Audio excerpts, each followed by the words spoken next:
So hello everyone, जिनका भी air force का फ़ेज़ 2 है या फिर मेडिकल है, उनके लिए ये वीडियो इम्पोर्टेंट है क्योंकि इसमें मैं आपको बताने वाला हूँ कि आपको किन किन चीज़ों का ध्यान रखना है और आपको एडमिट कार्ड के अलावा और कौन कौन से डॉक्यूमेंट साथ में ले जाने हैं।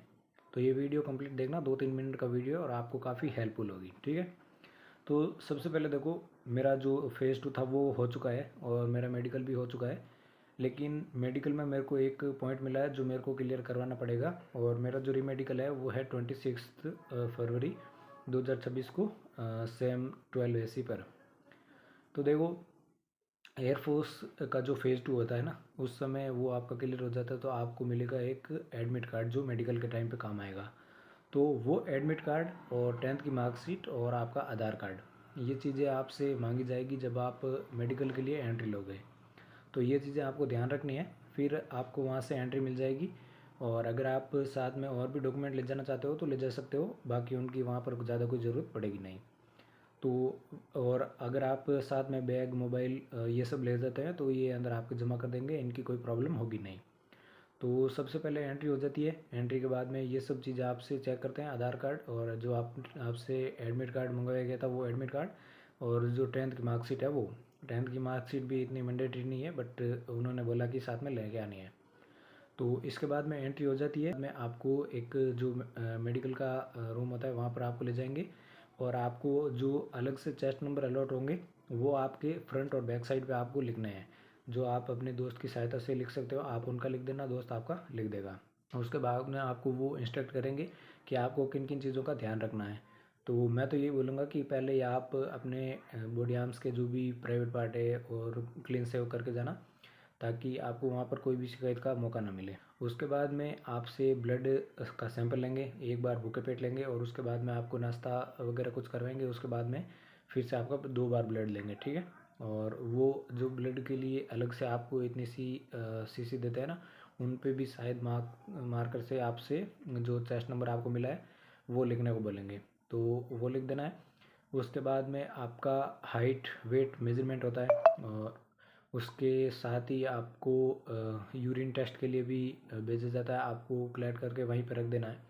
आपको छोटी छोटी बॉटल्स अलॉट होगी। तो उसके बाद में आपका हाइट वेट हो गया, फिर आपकी आई टेस्ट होगी।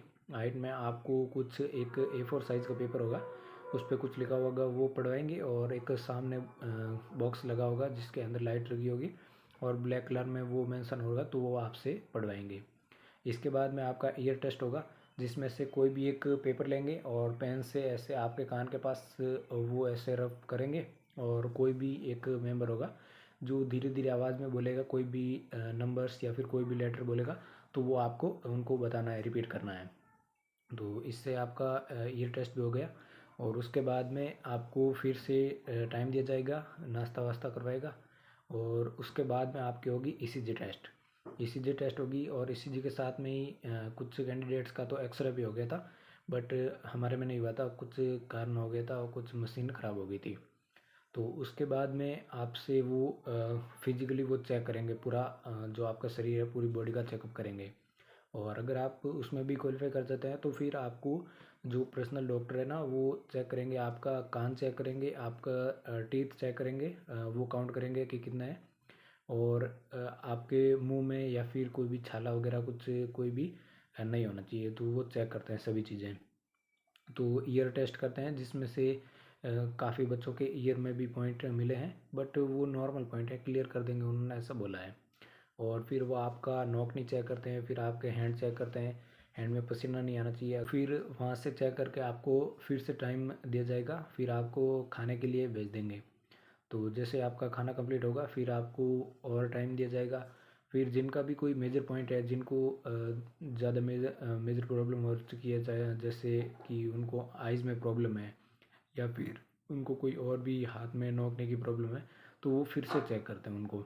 और अगर वो क्लियर होने के सही है, यानी क्लियर हो सकती है, तो वो उसी टाइम पे क्लियर करवा देते हैं। तो मेरे बाद में एक चेस्ट नंबर था, मेरा था 690, और एक मेरे बाद में था 691। तो उसको आई विज़न में कुछ प्रॉब्लम था, बट उसको 2 बार आई विज़न करवाया और जो सेकंड टाइम होता है उसमें उसको क्वालिफाई कर दिया।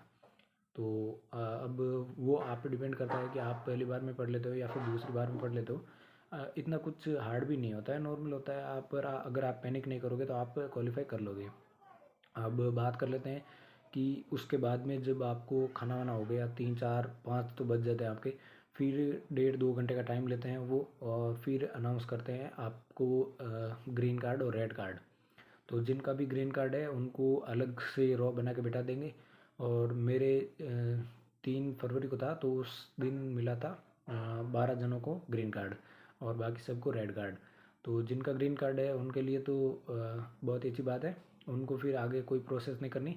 बट जिनको रेड कार्ड मिलता है उन्हें एक फिर से डॉक्यूमेंटेशन करवाते हैं, 2 3 फॉर्म फिल करवाता है, और उसके बाद में वहाँ से हमें फ्री करते हैं। लेकिन बोलते हैं कि आपको बाहर जो भी ई मित्र है ना, वहाँ पे जाके आपको एक पता नहीं वो क्या फॉर्म के बारे में बोल रहे थे, तो वहाँ पे जाके वो फिल करवाना है। उसकी 40 रुपीज़ की फ़ीस लगती है, और वो कुछ चार्ज भी लगते हैं, 50 60 रुपये वो जो फॉर्म भरते हैं ना वो ले लेते हैं। फिर वहाँ से वो प्रिंट निकाल के उसके साथ में जो आपको रेड कार्ड मिला है उसको, उसकी एक फ़ोटोकॉपी अटैच करके ला के उनको सबमिट करवानी होती है। और फिर वहाँ से वो आपको देंगे जो रीमेडिकल है उसके लिए एडमिट कार्ड। और फिर वो रीमेडिकल का एडमिट कार्ड है, और जो आपका आधार कार्ड है वो आपको रीमेडिकल की जो डेट मिलती है ना उस समय सेंटर पे साथ में लेके जाना है। तो ये होती है मेडिकल की प्रोसेस। बाकी री मेडिकल की जो प्रोसेस होगी वो मैं आपको आगे जो आने वाले वीडियो है उनमें बताता रहूँगा। तो बस आज के लिए इतना ही, मिलते हैं बहुत ही जल्द अगले एपिसोड में, तब तक जय हिंद, राम राम।